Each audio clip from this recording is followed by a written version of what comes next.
마태복음 15장 21절에서 28절까지의 말씀입니다. 한 절씩 교독하도록 하겠습니다. 예수께서 거기서 나가사 두로와 시돈 지방으로 들어가시니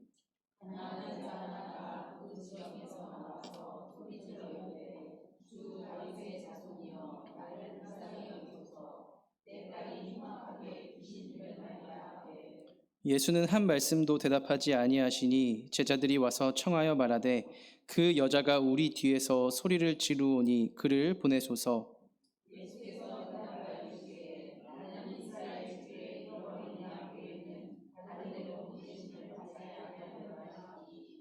여자가 와서 예수께 절하며 이르되 주여 저를 도우소서.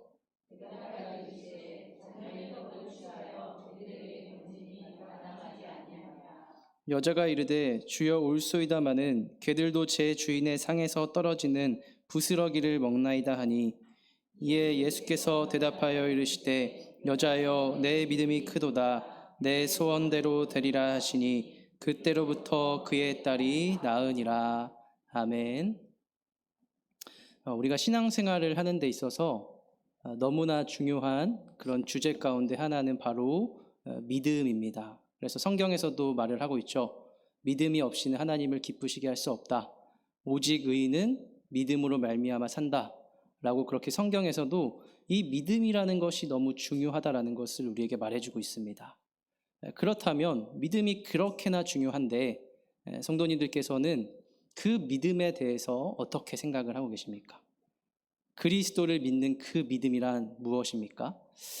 그 믿음에 대해서 이제 저희가 때로는 조금 막연하게 생각하기도 합니다. 그리고 믿음이란 뭔가 모호하게 생각하기도 하고, 그리고 또 어떤 나의 생각에 따라서 이제 나름대로 어떤 정의 가운데 이제 믿음을 생각하는 경우도 있는데, 근데 이제 성경에서는 그렇게 우리가 믿음에 대해서 막연하고 모호하고 또 어떤 내 생각 가운데 정의 내리게끔 말을 하고 있지 않은 게 아닙니다. 성경에서는 분명히 믿음이란 무엇인지를 우리에게 말해주고 있죠. 그래서 히브리서 말씀에도 보면은 11장 1절에 믿음은 바라는 것들의 실상이요 보이지 않는 것들의 증거이다라고 그렇게 믿음이란 무엇인가, 믿음의 그 한 측면을 저희에게 분명히 말을 해줍니다. 그리고 그렇게 직접적으로 명시할 뿐만이 아니라 어떤 인물들을 통해서 그리고 어떤 사건들을 통해서 그 믿음이 무엇인가를 우리에게 말해주기도 하죠. 그래서 예를 들면은 이제 아브라함의 그 일생이 그렇지 않습니까? 믿음의 조상이라고 불리는 그 아브라함의 일생을 통해서 믿음이란 무엇인가를 저희가 보게 되는 겁니다. 그런데 오늘 본문에서도 그렇습니다. 이제 오늘 본문에는 가나안 여인이 이제 예수님께 찾아온 그런 이야기죠. 근데 이 이야기 속에서 저희가 보게 되는 것은 바로 믿음이란 무엇인가? 그리스도를 믿는 그 믿음이란 무엇인가? 믿음에 대한 그 한 측면을 저희가 보게 되는 겁니다. 그래서 결론 부분부터 한번 보시면 마태복음 15장 28절 말씀에 예수님께서 이렇게 말씀을 하십니다. 이에 예수께서 대답하여 이르시되 여자여 내 믿음이 크도다 내 소원대로 되리라 하시니 그때로부터 그의 딸이 나으니라. 예수님께서 가나안 여인을 향해 내 믿음이 크도다라고 말씀하시죠. 그러니까 오늘 본문을 통해서 저희가 보게 되는 것, 믿음이란 무엇인가? 그리스도를 믿는 그 믿음이란 무엇인가? 믿음에 대한 한 측면을 저희가 보게 되는 겁니다. 그런데 말씀드렸듯이 이 믿음이라는 것은 가벼운 주제가 아닙니다. 중요한 주제입니다. 그래서 각자 생각에 따라서 정의 내리고 모호하게 생각하고 막연하게 생각하는, 그래서는 안 되는 것이죠. 성경이 말하는 그 믿음이란 무엇인가? 성경이 말하는 대로 우리는 그리스도를 믿는 그 믿음 가운데 거해야 하는 것이고, 그럴 때 우리가 바르게 또 풍성하게 신앙생활을 할 수가 있는 겁니다. 그렇기 때문에 오늘 본문 말씀을 통해서 믿음이란 무엇인가를 주목해서 보시기를 바랍니다.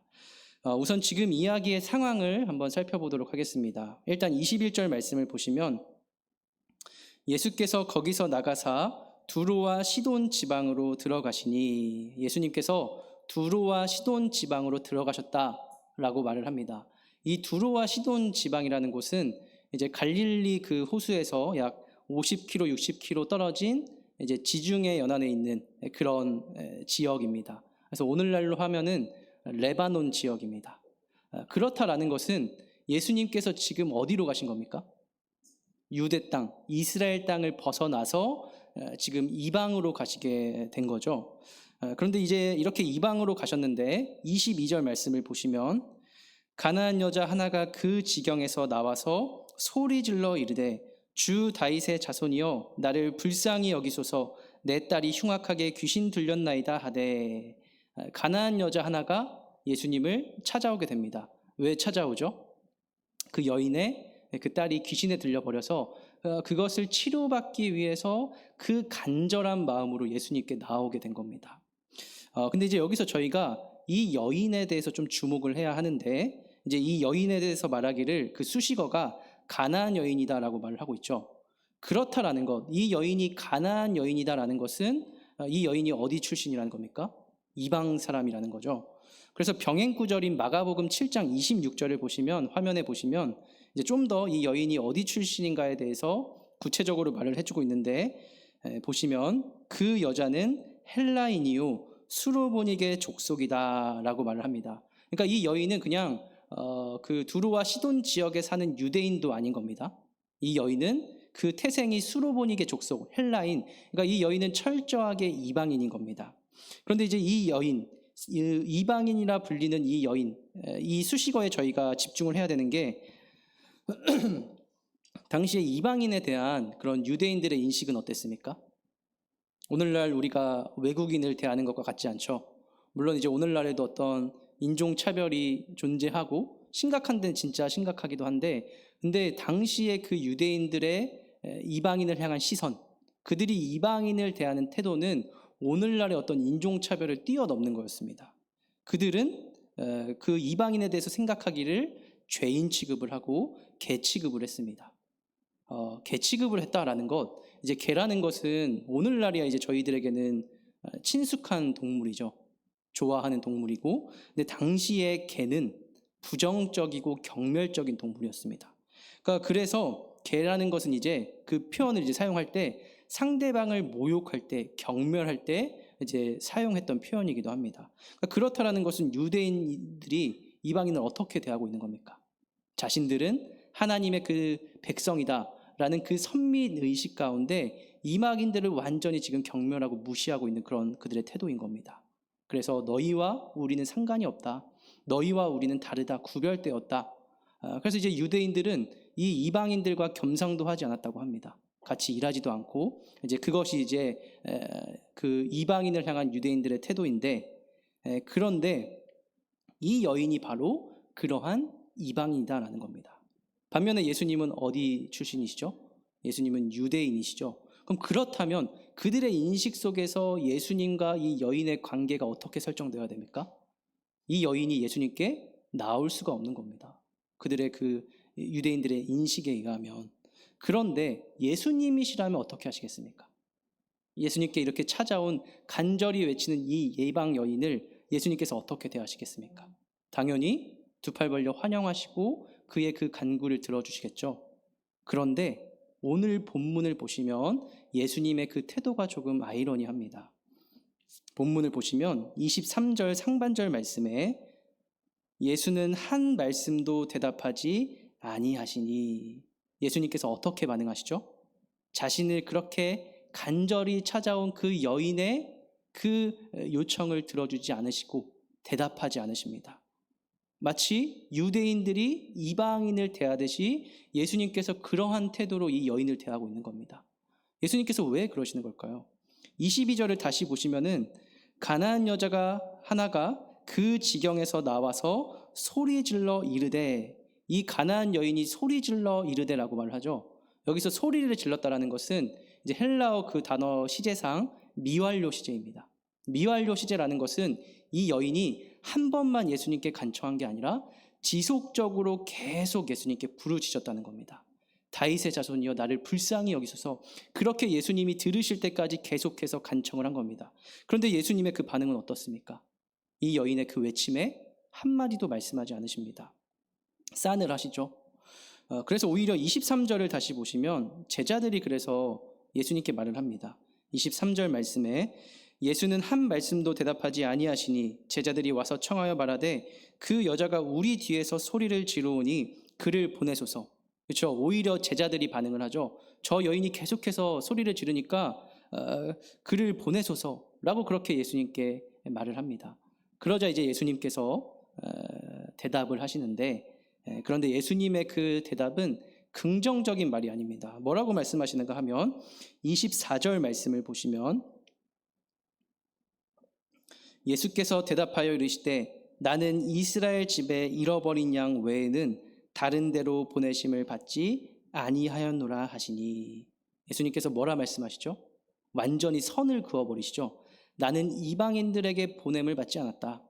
나는 이스라엘의 입에 잃어버린 양, 그러니까 유대인들에게만 보냄을 받았다. 이방인들에게 보내지지 않았다라고 말씀을 하신 겁니다. 여인의 그 간절한 외침, 자신의 그 귀신 들린 딸을 고쳐달라는 그 부르짖음을 외면하시고 완전히 선을 그어버리시는 예수님의 모습인 겁니다. 이어지는 말씀을 더 보시면 이제 예수님께서 더 선을 그으시는데, 우선 25절 말씀을 보시면 여인이 찾아옵니다. 더 가까이 예수님께 옵니다. 여자가 와서 예수께 절하며 이르되 주여 저를 도우소서. 여인이 예수님께 더 가까이 오죠. 그러면서 간절히 예수님께 지금 울부짖는 겁니다. 주님 저를 도와주소서. 그런데 예수님께서 어떻게 하시는가 하면 26절 말씀을 보시면 대답하여 이르시되 자녀의 떡을 취하여 개들에게 던짐이 마땅하지 아니하니라. 예수님께서 뭐라 말씀하시죠? 자녀의 떡을 취하여 개들에게 던지는 게 마땅하지 않다. 여기서 이제 자녀라는 것은 유대인들을 가리키는 것이죠. 그리고 개들이라는 것은 이방인들을 가리키는 겁니다. 물론 이제 예수님께서 여기서 이제 개들이라고 표현을 하실 때 여기서 말하는 개는 애완용 개입니다. 그러니까 조금 순화시킨 그런 표현이기는 하죠. 근데 어쨌든 간에 지금 예수님께서는 지금 이 여인에 대해서 완전히 선을 그어버리시는 겁니다. 자녀의 떡을 취해서 개들에게 던지는 게 마땅하지 않다. 이방인인 너는 나와 상관이 없다. 나는 유대인에게만 상관이 있다. 그렇게 완전히 선을 그어버리시는 겁니다. 그런데 여러분, 예수님께서 그렇다면 왜 이렇게 싸늘하게 반응을 하시는 겁니까?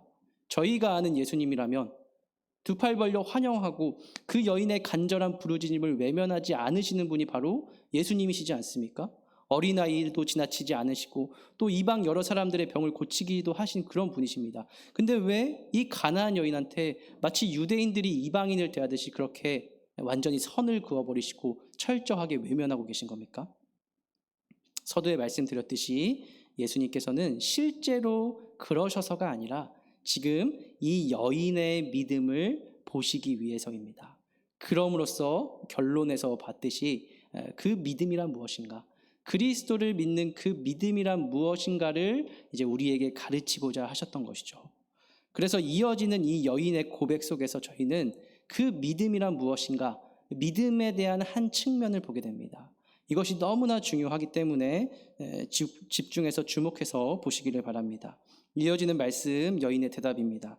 27절 말씀을 보시면 여자가 이르되 주여 올소이다마는 개들도 제 주인의 상에서 떨어지는 부스러기를 먹나이다 하니, 일단은 여인이 먼저 고백하는 것이 예수님의 그 말씀이 옳다라고 인정을 하죠. 예수님의 그 말에 동의합니다. 나는 이방인이고 예수님은 유대인이기 때문에 내가 예수님께 나와 그런 어떤 은혜를 받는 게 마땅하지 않습니다. 그렇게 이제 동의를 합니다. 그런데 여기서 그치지 않고 여인이 말을 하죠. 주여 올소이다마는 그러나 개들도 제 주인의 상에서 떨어지는 부스러기를 먹나이다라고 여인이 예수님께 말을 합니다. 이 여인의 말이 무엇입니까? 예수님 맞습니다. 저는 이방인입니다. 예수님께 나아올 자격이 전혀 없습니다. 자녀들의 떡을 취해 개들에게 던지는 것이 마땅하지 않습니다. 그러나 그 자격 없는 개들도 주인의 상에서 떨어지는 그 부스러기를 먹지 않습니까? 저도 자격이 없지만, 자격이 전혀 없는 존재이지만 그러나 은혜를 베풀어 주셔서 저의 딸을 고쳐 주옵소서라고 여인은 지금 말을 하고 있는 겁니다. 그러자 이제 예수님께서 말씀하시죠. 아까 봤듯이 28절 말씀을 보시면 이에 예수께서 대답하여 이르시되 여자여 내 믿음이 크도다 내 소원대로 되리라 하시니 그때로부터 그의 딸이 나으니라. 그렇다면 여러분, 여인의 이 모습 속에서 저희가 보게 되는 그 믿음의 한 측면, 그리스도를 믿는 그 믿음의 한 측면은 무엇이겠습니까? 일단은 이렇게 생각해 볼 수도 있을 겁니다. 여인의 그런 계속되는 간청에 예수님께서 그 여인을 외면하고 그리고 완전히 선을 그어버리지 않으십니까? 근데 그럼에도 불구하고 이 여인은 그 간절함 가운데 계속해서 예수님을 붙잡습니다. 그래서 이제 어떤 주석가들은 이 말씀을 이제 해석을 하면서 예수님께서 칭찬하신 이 여인의 믿음이란 끈질긴 믿음이다 라고 그렇게 이제 해석을 하는 그런 주석가들도 있습니다. 이제 그런 측면이 드러나긴 하죠. 포기하지 않고 계속 예수님을 붙잡는 그런 끈질긴 믿음. 그리고 또 본문을 통해서 저희가 중요하게 보게 되는 것이 이제 성경에서 핵심적인 내용인데, 그 예수님을 통한 그 구원이 이스라엘에게만 국한된 것이 아니라 이방인들에게도 퍼지게 된다라는 것. 그러니까 이방인인 이 여인의 믿음을 통해서 그러한 사실을 우리가 또한 보게 되기도 합니다. 그런데 여기서 저희가 주목해 봐야 할 여인의 믿음이란, 아까 이 여인이 예수님께 뭐라고 고백을 했습니까? 뭐라고 말했습니까? 주여 올소이다마는, 자신의 그 자격 없음에 대해서 말을 했죠. 자기는 아무런 자격도 없다는 것을 인정을 했습니다. 그런데 거기서 그치는 것이 아니라, 거기서 물러나고 뒤로 돌아선 게 아니라, 그렇게 자격 없는 여인이 예수님께 은혜를 구했습니다. 주여 올소이다마는 개들도 제 주인의 상에서 떨어지는 그 부스러기를 먹습니다. 여인의 이 고백 속에서 보게 되는 믿음의 그 한 측면이란, 바로 우리가 자격이 있어서 예수님을 믿는 것이 아니라 우리는 아무런 자격 없이, 받아들여질 만한 아무런 자격 없이 그저 은혜로 예수님을 믿을 수 있다는 겁니다. 우리의 존재성을 생각해 보면 그렇죠. 여러분, 우리가 얼마나 죄인입니까? 우리에게서 꺼내놓을 것이라고는 죄밖에 없지 않습니까? 자격 없는 죄인인 것이 바로 우리입니다. 그런데 믿음이라는 것은 그렇게 자격 없는 죄인인 우리가 은혜로 예수님을 믿는다는 겁니다. 예수님께서 자격 없는 죄인인 우리를 받아주신다는 겁니다. 여인의 사건을 통해서 이것을 보게 되는 겁니다. 그래서 예수님을 믿는 그 믿음에 대해서 정의 내릴 때 좋은 비유가 있습니다. 이제 마틴 루터가 사용한 비유인데, 마틴 루터는 그리스도를 믿는 이 믿음에 대해서 묘사하기를 마치 거지가 내미는 빈손과 같다라고 말을 합니다. 거지가 구걸을 할 때 어떻게 구걸을 하죠? 자격을 내세우지 않죠. 내가 당신의 구두를 열심히 닦아줬으니까, 아니면 내가 길을 안내해 줬으니까 나에게 돈을 주세요. 그렇게 거지가 구걸을 하지 않죠. 빈손을 내밉니다. 아무런 자격 없이, 당신에게 호의를 받을 만한 자격이 없지만 그러나 나를 받아주소서, 나에게 은혜를 베풀어 주소서, 그렇게 거지가 빈손을 내미는 겁니다. 그런 것처럼 그리스도를 믿는 믿음이란 바로 거지가 내미는 빈손과 같다라는 겁니다. 자격 없는 우리가, 예수님께 가까이 갈 만한 아무런 자격 없는 우리가 그저 은혜로 예수님을 믿는 겁니다. 그래서 믿음의 이 측면을 우리가 생각해 볼 때, 여러분, 우리가 예수님을 믿는다는 것이 얼마나 은혜인지 모릅니다. 우리의 존재를 생각해 볼 때 우리가 얼마나 죄인입니까? 성경은 그 의의 기준에 대해서 말하기를 완전을 말을 합니다. 하나님의 율법을 하나도 빠짐없이 전부 지켜야 된다라고 말하죠. 심지어는 겉모습이 아니라 우리의 마음으로부터 지켜야 하고 평생토록 지켜야지만 우리가 의에 이를 수 있다라고 말합니다. 그 중에 우리가 하나라도 지키지 못하면 죄인이며 하나님의 심판 아래 있는 비참한 존재가 되는 것이죠. 한 주간 우리의 삶을 생각해 보십시오. 어떻습니까? 죄가 하나도 없다라고 말할 수가 있습니까? 얼마나 죄로 가득한 우리입니까? 누군가를 미워하고 시기하고 분내고 교만하고 음란하고 철저하게 죄로 가득 찬 것이 바로 우리의 모습이지 않습니까? 그러니까 우리의 그러함을 생각해 볼 때 우리가 어떻게 예수님께 나아갈 자격이 있습니까? 그 자격을 우리가 어떻게 갖출 수가 있습니까? 아무런 자격이 없는 것이 바로 우리인 겁니다. 자격이라곤 하나님의 심판을 받아 마땅한 존재인 것이죠. 그런데 그런 자격 없는 우리인데, 믿음이란 그런 자격 없는 우리가 마치 상에 떨어지는 부스러기를 먹듯이 거지가 내미는 빈손처럼 은혜로 예수님께 나아올 수가 있다는 사실인 겁니다. 그렇기에 예수님을 믿는다는 것이, 그 믿음이라는 것이 여러분 얼마나 은혜인 겁니까? 얼마나 감사한 겁니까? 믿음은 우리가 어떤 자격이 있어서 자격을 내세워서 예수님을 믿는 게 아니라 자격 없는 우리가 그저 은혜로 예수님을 믿는 겁니다. 그래서 믿음의 중요한 한 측면, 믿음은 거지가 내미는 빈손과 같다. 내가 자격이 있어서 예수님께 나올 수 있는 것이 아니라 자격 없는 그 상태로 나오는 것이며, 그것이 바로 예수 그리스도를 믿는 믿음인 겁니다. 그래서 이러한 사실을 이제 한번 적용을 해보도록 하겠습니다. 일단 먼저 적용해 볼 것은 여기 모인 우리 가운데 아직 예수님을 믿지 않고 계시는 분들도 있을 겁니다. 그 가운데는 이제 이런 마음이 있으실 수도 있습니다. 뭔가 아직 내가 자격을 갖추지 못한 것 같아서 뭔가 좀 더 자격을 갖춘 다음에야 예수님을 믿을 수 있을 것 같다. 그 뒤에 믿어야겠다. 이렇게 생각하시는 분이 있으실지도 모릅니다. 그래서 제가 아시는 분 중에서도 이제 교회에 나오시라고 하면 이제 못 나오겠다고 하시는 겁니다. 뭔가 도덕적으로 또 종교적으로 봤을 때 하나님 앞에 나오기가 너무나 부끄러운 겁니다. 그래서 좀 더 시간이 지나면 내가 좀 더 선한 삶을 살면 그제서야 이제 나오겠다. 이제 이렇게 말씀하시는 분이 계시는데 여러분들 가운데도 그런 마음이 있으실지도 모릅니다. 지금은 내 삶이 너무 부족해서 아직은 잘 못 믿겠습니다. 뭔가 그래도 조금 어느 정도 그래도 예수님을 믿을 만한 그런 모습이어야 되지 않습니까? 그런 어떤 자격을 갖춘 뒤에 예수님께 나오고자 하는 그런 마음이 있으실지도 모릅니다. 그런데 그러한 생각은 철저하게 성경과는 맞지 않은 생각인 겁니다. 예수님과는 맞지 않은 생각인 겁니다. 오늘 본문의 이야기 속에서 예수님께서 우리에게 가르쳐 주신 그 믿음과는 어울리지 않는 그런 것이죠. 자격을 갖춰야지만 예수님께 나올 수가 있는 것이 아닙니다. 그리고 말씀드렸듯이 그 자격을 갖출 수 있는 사람은 단 한 사람도 없습니다. 만약에 그 자격을 갖춰야 된다면 평생토록 그 자격을 갖추지 못하고 아무도 예수님께 나올 수가 없는 겁니다. 예수님께서 오늘 사건 속에서 가르쳐 주신 예수님을 믿는 그 믿음이란 무엇인 겁니까? 자격 없는 우리가 거지가 내민 빈손처럼 예수님을 믿는 겁니다. 잘 살아서 도덕적으로 깨끗해서 예수님께 나올 수 있는 것이 결코 아닌 겁니다. 그럴 수 있는 사람은 아무도 없습니다. 그저 죄인인 우리의 있는 상태 그대로, 자격 없는 상태 그대로 나와서 주님의 은혜를 구하는 겁니다. 그럴 때 예수님은 우리를 결코 외면하지 않으십니다. 여인의 그 믿음을 칭찬하셨듯이 그렇게 두 팔 벌려 예수님께 나오는 그런 우리를 받아주시는 겁니다. 그래서 예수님께서 이 세상에 오신 목적도 그렇죠. 예수님께서 우리에게 분명하게 말씀하셨습니다. 내가 이 세상에 온 것은 의인을 구하러 온 것이 아니라 죄인을 구원하러 왔노라. 그래서 예수님께서 결국 하신 일이 무엇입니까? 그 십자가를 지신 것이죠. 자격 없는 죄인인 이런 우리를 부르시기 위해서, 이런 우리를 구원하시기 위해서 그 십자가를 지신 겁니다.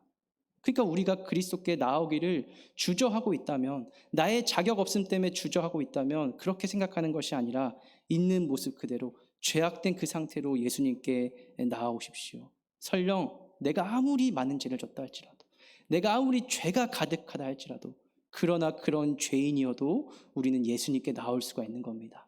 자격이 있어서가 아니라 자격 없는 그 빈손을 들고 예수님께 나올 수 있는 것이고, 그런 예수님께서 우리의 믿음을 보시며 우리를 받아주시기 때문에 우리는 있는 모습 그대로 나와야 되는 겁니다. 그 다음으로 적용하여 생각해 볼 대상은 이제 예수님을 믿는 사람들의 경우입니다. 우리가 흔히 착각하는 것 중에 하나가 이제 처음 예수님을 믿고 나서 그 이후부터는 뭔가 하나님 앞에 내가 자격을 갖춰야 된다라는 그런 오해입니다. 처음 예수님을 믿을 때에만 이렇게 은혜로 믿는 것이지 그 다음부터는 뭔가 내가 신자답게 살아야지만 하나님으로부터 사랑을 받고 하나님의 그 섭리 속에 살아가고 호의를 받을 것이다. 이제 그런 오해를 우리가 자주 하기도 하죠. 그래서 여러분 한번 생각을 해보시면 오늘 예배의 자리에 나올 때 어떠한 마음으로 나오셨습니까? 그래도 내가 이번 한 주는 뭔가 잘 산 것 같다. 예배의 자리에 나가는 게 떳떳하다. 하나님께서 나에게 은혜를 주실 것 같다. 이런 마음. 아니면 이번 한 주는 뭔가 내가 너무 죄를 많이 짓고 부끄럽게 산 것 같다. 예배를 그래도 나가긴 해야 되니까 나가서 그냥 고개나 숙이고 있어야겠다. 이런 나에게 하나님께서 어떻게 은혜를 베푸실까? 이런 마음을 품고 예배의 자리에 나오진 않았습니까? 그런데 이런 마음 가운데 우리가 내세우고 있는 게 뭡니까? 그리스도를 내세우고 있는 게 아니죠. 여전히 나의 자격을 내세우고 있는 겁니다. 내가 한 주 동안 얼만큼 잘 살았냐? 내가 하나님의 그 사랑 안에 머무는 조건이 바로 내 자격이 그 나의 어떠함이 그것이 조건이 되는 겁니다. 그래서 뭔가 잘 살면 떳떳하죠. 반대로 못 살면 뭔가 하나님으로부터 소외되는 것 같고 그런 마음이 들죠. 물론 우리가 죄에 대해서 경각심을 갖고 죄를 지었으면 마음 아파해야 합니다. 회개해야 되죠. 무감각하게 그냥 괜찮아 그게 아니라 회개해야 되죠. 그러나 우리가 하나님과의 그 관계, 그리고 그리스도 예수 안에 있는 그 연합에 있어서 나의 자격을 내세우고 있는 것은 오늘 본문에서 예수님께서 우리에게 가르치고자 하시는 그 믿음이라는 동떨어진 믿음인 겁니다. 우리가 처음 예수님을 믿을 때에만 은혜로 예수님을 믿는 것이 아니라 자격 없는 죄인인 우리, 꺼내놓을 거라고는 날마다 죄밖에 없는 우리, 그런 우리가 늘 은혜로 그리스도 예수 안에 머무르며 살아가는 겁니다. 늘 은혜로 하나님의 그 변하지 않는 영원한 그 사랑 가운데 우리는 살아가고 있는 겁니다. 이제 신학생들이 신학교에 가고 이제 가서 전도사가 되고 사역을 하면은 이제 좀 생각이 바뀌는 게 있습니다. 이전까지는 이제 교회 청년이었다가 이제 한순간에 뭔가 전도사가 되지 않습니까? 사역에 나가게 되고 그러면서 이제 드는 생각이 뭔가 이제 사역자가 됐기 때문에 사역자로서의 사역자다운 모습을 보여야지만 뭔가 하나님께서 나에게 호의를 베푸실 것 같다. 이제 그런 생각이 드는 겁니다. 물론 이제 사역자로서 모범을 보여야 하죠. 경건에 힘써야 하죠. 그런데 그렇게 모범을 보이고 경건에 힘쓰는 것이 그렇게 자격을 갖춰야지만 하나님께서 뭔가 나에게 사랑을 주시고 그럴 것 같다라는 그런 생각이 듭니다. 그런데 그렇다고 해서 뭐 전도사가 되었다고 해서 목사가 되었다고 해서 하나님과의 그 관계가 바뀌는 게 아닌 겁니다. 더 거룩해야지만 하나 더 하고 그렇게 자격 조건이 바뀌는 게 아닌 겁니다. 비록 이제는 좀 더 막중한 책임이 있지만 그러나 여전히 아무런 자격 없이 그저 은혜로 그리스도를 믿는 그 믿음 가운데 하나님의 사랑 안에서 살아가는 것은 동일한 겁니다. 모든 성도의 삶도 마찬가지죠. 신앙생활이 오래되었다고 해서 그리고 직분이 바뀌었다고 해서 하나님과의 그 관계가 바뀌어지는 게 아닌 겁니다. 언제나 동일하게 우리는 그저 은혜로 그리스도를 믿음으로 그렇게 하나님의 사랑 속에 살아가는 겁니다. 말씀드렸듯이 우리가 꺼내놓을 것이라고는 죄밖에 없지 않습니까? 우리는 언제나 하나님의 그 율법 절대적인 기준에 못 미치지 않습니까? 한 주간의 삶, 어제의 삶, 죄악으로 가득한 우리이지 않습니까? 이런 우리가 어떻게 자격을 갖춥니까? 이런 우리가 어떻게 내가 이렇게 했노라고 사랑을 달라고 하나님께 당당하게 요구할 수가 있겠습니까? 그런데 그런 우리인데 예수님께서 그런 자격 없는 죄인인 우리를 구원하러 오셨기에 그것이 그리스도를 믿는 믿음이기에 우리는 거지가 되면 빈손처럼 늘 주의 은혜를 구하며 늘 그 은혜 가운데 살아가는 겁니다. 그래서 여러분 이제 우리가 예배의 자리에 나올 때 어떤 마음으로 나오셔야 되겠습니까? 한 주간 잘 살았으니까 아니면 한 주간 못 살았으니까 그것이 기준이 아니라 자격 없는 죄인인 나를 받아주시는구나. 아무 자격 없지만 이런 나를 여전히 사랑하시고 이런 나를 용서하셨고 이런 나를 하나님의 자녀 삼아주셨구나. 거지가 되면 그 빈손으로 늘 나와야 되는 겁니다. 그래서 그 은혜에 감사하면서 내 삶이 주님을 닮아 더욱더 거룩해지기를 그것을 바라며 우리는 나와야 되는 겁니다. 예배의 자리뿐만이 아니라 늘 일상 속에서도 그렇죠. 늘 하나님과의 관계를 이 믿음으로 생각해야 되는 겁니다. 혹시 나의 마음이 하나님과 멀어져서 그 죄가 나에게 기승을 부리는 그 순간에도 그래서 나는 도저히 하나님의 사랑을 받을 수가 없다라고 느껴지는 그 순간에도 우리가 이러한 믿음 가운데 살아가고 있음을 우리는 기억해야 합니다.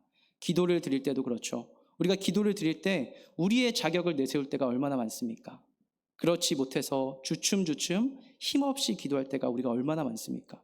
그러나 우리가 그리스도와의 그 연합 속에 있는 것, 그 연합으로부터 우리가 복을 받는 것, 우리의 신앙생활 전부가 바로 자격 없는 죄인인 우리를 받아주신 그 은혜, 개들도 땅에 떨어지는 부스러기를 먹듯이 그 은혜 속에 살아간다는 것을 우리는 잊지 말아야 되는 겁니다. 자격 없는 죄인인 우리는 자격 없는 우리를 받아주시고 영원토록 받아주시는 그 은혜 아래 늘 살아가는 겁니다. 그것이 바로 그리스도를 믿는 믿음인 겁니다. 그렇기 때문에 이러한 사실을 기억하시면서 나에게서 어떤 자격을 갖추는 것이 아니라 자격 없는 나를 받아주신다라는 거지가 내민 그 빈손처럼 늘 그 은혜를 구하시며 이러한 믿음 가운데 살아가는 그런 우리 모두가 되시기를 바랍니다.